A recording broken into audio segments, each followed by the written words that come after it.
So hello and welcome to the New Gig podcast. I'm your host, Glen Hodgson.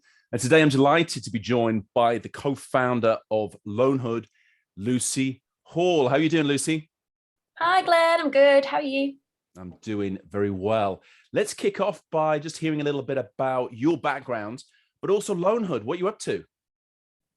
I am one of three female co-founders of LOANHOOD. It's a new peer-to-peer fashion rental platform where you can upload your items and make money from clothes that you already own. Excellent, excellent. So tell us, how does it work? So it's a two-sided marketplace. On the loaner side, so that's a person that owns the items. You create an account free, upload items that you already own, and you set the rental price. So we suggest about 15% of the price you paid for it. Yeah. And then you can rent it out over and over again. On the flip side, you are a borrower. So that's somebody that's accessing fashion at a fraction of the retail price. Yeah. You can browse, you can follow. It's a bit like a social app. And then you can rent items from people, the style that you love. And what's a really interesting feature that we have on the app is called Loan the Look. Yeah. So with Loan the Look, you can bring in those lower price items, the high street pieces that we all have in our wardrobes that potentially you can't rent out on their own. But by styling them together in a look, you can then rent somebody's style. So it's kind of creating an experience as well as a commodity.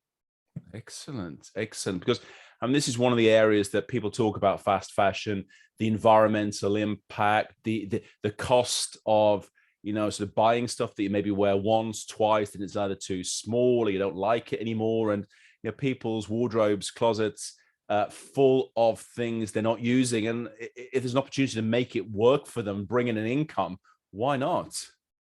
Yeah, absolutely. We can all have a side hustle from the comfort of our home just by our phone.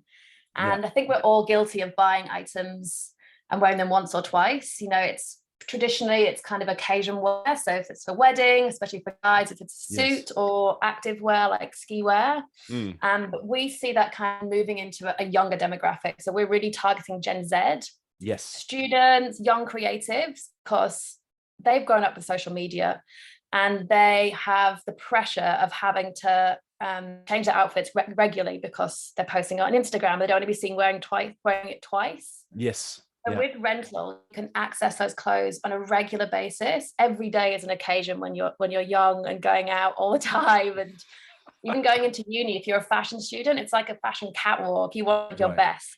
Yeah. So with rental, we're giving people an alternative to fast fashion. But that's true.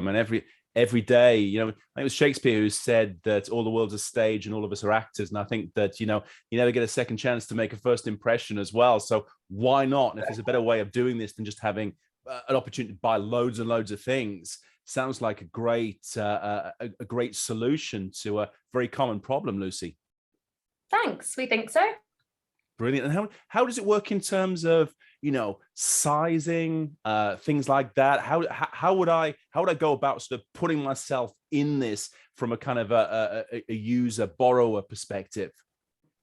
Yeah, so it's peer-to-peer. So the size that we have on the platform are items that you upload. So right now we are speaking to as many different people as possible from different backgrounds, different sizes, different styles. So we're really passionate about creating style tribes. It's not just, feminine floral dresses. It's kind of like targeting the Y2K, the 90s, which we know quite well. Yes. From experience. But also like goths or drag queens. Yes. Find a style tribe with LOANHOOD. It's not just your regular kind of e-commerce site. There's people it's all about unique and DIY fashion for us. And sizes will come as the community grows and grows and grows. Yeah.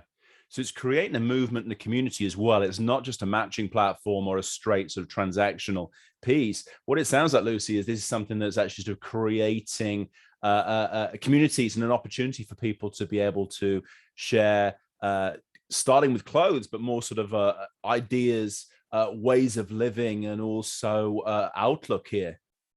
Yeah, we want to create a movement, and we talk about we're only as strong as our community.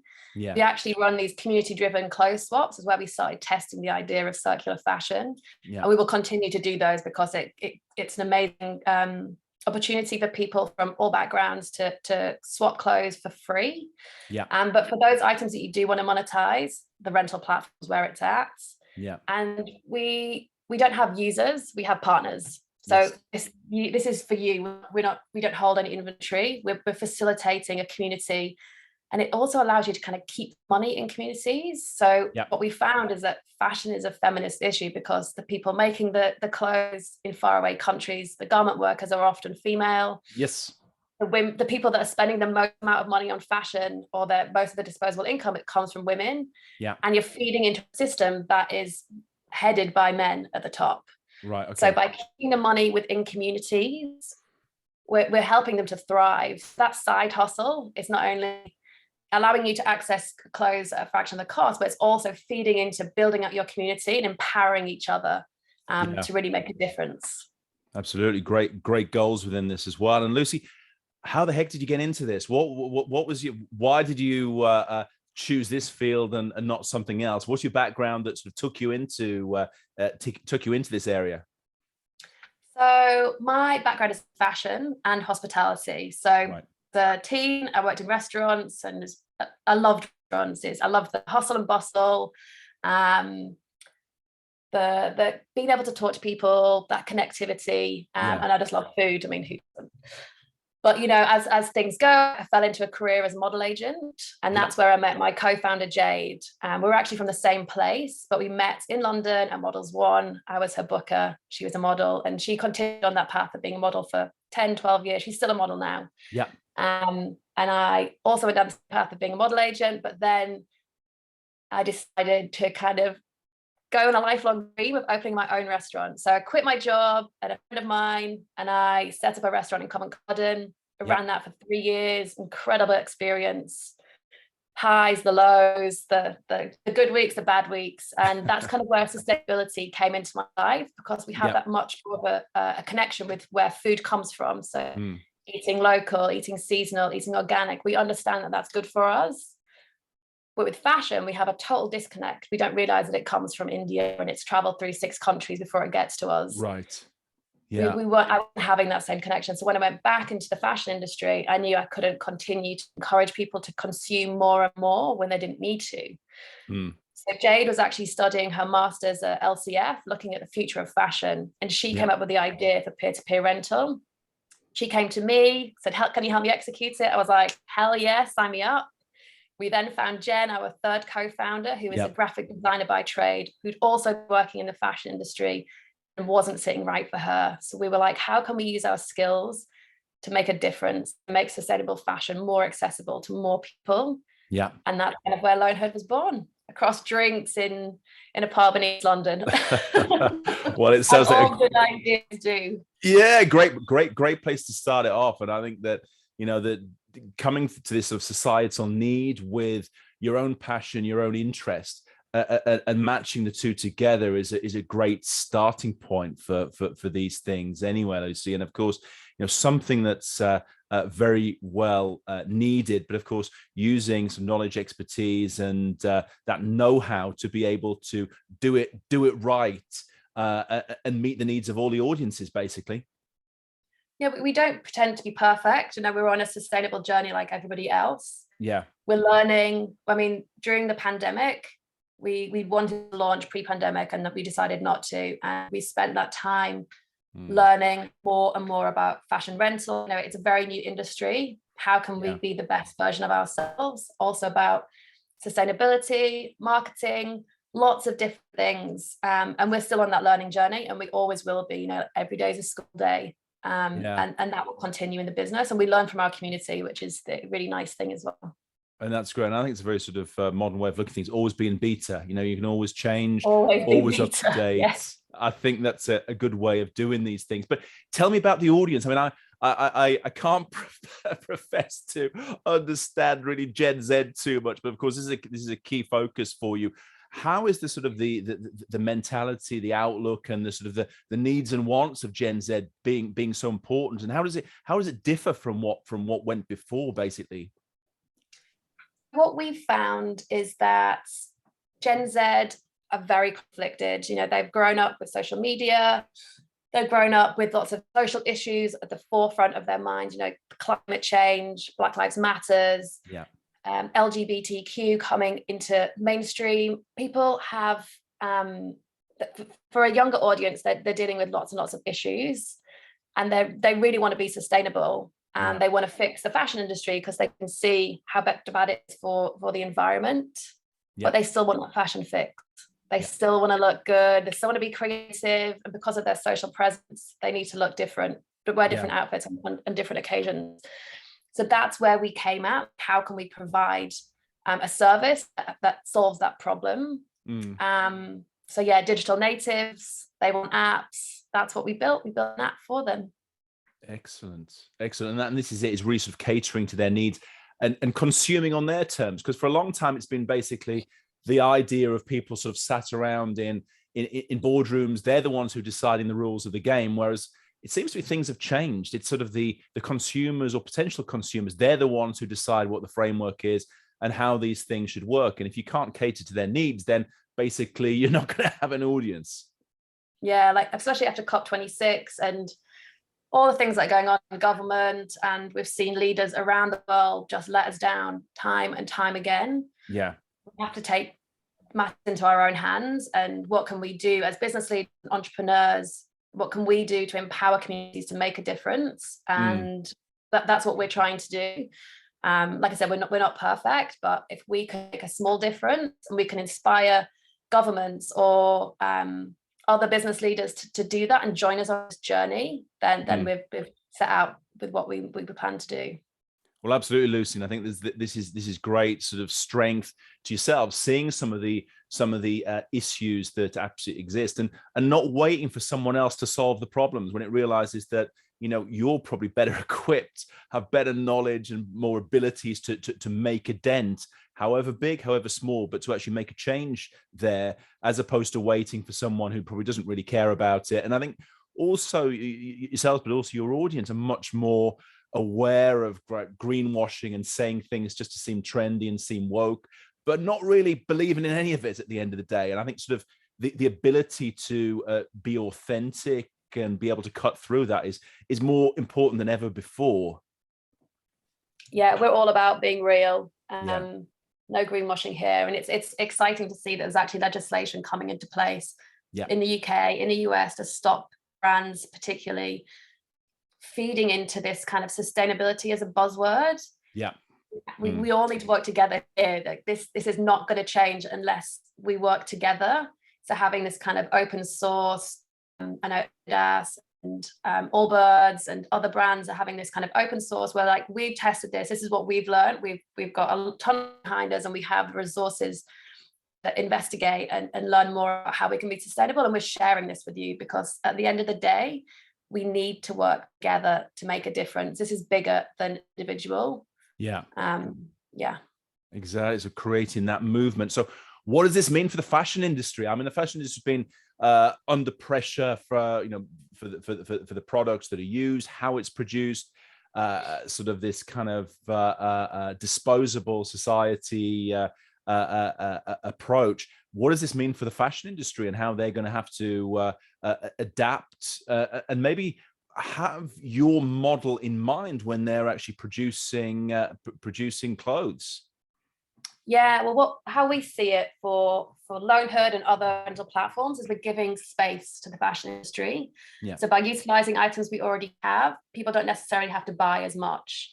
So the fashion industry can work on their supply chains. They can look at how they can be more sustainable, and, you know, like you said, start thinking about maybe the circular economy in their designs. So we actually run workshops called Design for Rental, where we work with students and young people to look at designing items that have the circular economy in mind. So whether that's having an item that's easily recyclable, because you can't recycle most fashion because it's mixed materials, or it's loads of fastenings on, or zips and buckles, etc. Having modular clothing so that you can wear it in multiple different ways. There's lots of things we can do. So starting at the beginning and, you know, zero waste, there's so much the fashion industry can do and hopefully is doing. We think that we can give people the space to do that with rental. We can encourage people to buy better than they do buy, because at the end of the day, we're all going to continue buying. Yes. But buying less, buying things more sustainable and ethically made, allow them to rent those items out. So if you're buying something that for £200, say, normally you wouldn't spend that much money, you can't really afford it. But if you can rent that out 6 or 7 times, you've made your money back. You've got your item and you can keep it for yourself. It's a bit of a no-brainer.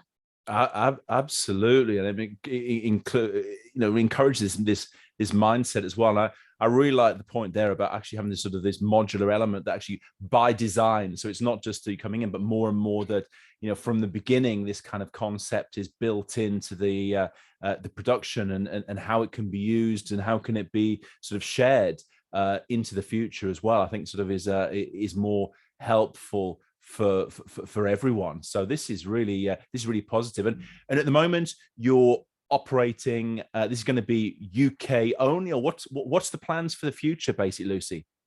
Yeah, so the app is in the App Store, so please go download it. And we're UK only right now. We are building a small community, testing and iterating. We really want to get a product that's great and easy to use. But you know, the world's our oyster. So whether it's into Europe or into the US, global aspirations. We're already getting interest from the US because they're like, wow, this is a great idea. They have the runway there that just IPO'd. Right. But they're inventory-based model. So they're still buying new and holding on to it. And yes, sharing it with more people, but actually utilizing items we already have in our wardrobe.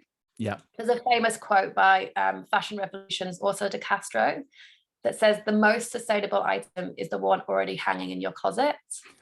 Or for us, maybe that's somebody else's. So let's use what we already have. Absolutely. And I think that this is it really seems to be the way forward and meeting so many needs at the same time, Lucy. And I mean, what's what do you see the sort of the future looking like? I mean, it seems to be that the environmental and sustainability awareness is here to stay, and also that there's going to be more and more demand for these kind of services, sharing, and I think this idea of sort of shopping the look as opposed to individual items is something that really plays to a more sort of joined up way of thinking about sort of the fashion and the kind of the statement or the image that we want to be able to project. Yeah, I really see the circular economy growing, and you know, you can get into this kind of echo chamber when you're speaking to people in circular economy, because we all believe in it and we all understand it. But when you speak to people that have no idea about what circular economy is, they've never even heard of Airbnb, it's like, those are the people we need to change their behaviors and educate them. But yes, bringing in rental, bringing in repair. You know, repair is such a lost skill. Like I have no idea how to sew at all. My mom can make dresses. But repairing clothes, catering, like looking after them. There's an amazing company called The Seam who we work closely with. And Layla, the founder, her grandma used to tailor all of her clothes. So she's always had incredible clothes that fit her perfectly. Whereas I've always had things off the shelf and just, you know, baggy, oversized, whatever. But the circular economy is this huge wheel and there's so many different cogs to it. Rental is just part of that. And we hope and we know it will grow and grow and grow. It's said that by 2025, 20% of revenues will be driven by circular models. So the sky's the limit. Excellent. And I really like this idea of sort of building an ecosystem as well. It's not just sort of the companies themselves, it's the whole ecosystem around it, from sort of the fashion to the fashion companies, but also to the retailers, to the consumers, and also the sort of support services, if you can call that, I suppose, sort of stitching and these things that, you know, related to that, and sort of, you know, dry cleaning, all these kind of services that can be offered around this to be able to get the look and be able to have a more sustainable and a more advanced approach to fashion and the image issues, I guess. Yeah, we don't sit in isolation, and we talk very much about changing the ecosystem and growing with our partners through, you know, sustainable dry cleaning, through the repairs, encouraging brands to experiment with rental. So Burberry's doing rental, Marks and Spencer's are trying rental. Right. There's lots of different resale initiatives that are going on. There's other brands like we work with that do clothes swaps. Yeah. Everyone's testing it and everyone's growing and learning, but it is being driven by the consumer and about what they want and what they expect from brands. They're expecting so much more now, and that, like you said earlier, that authenticity. They want transparency within a company. They want to know that you believe what they believe in, and that's an amazing to see, and I hope it continues.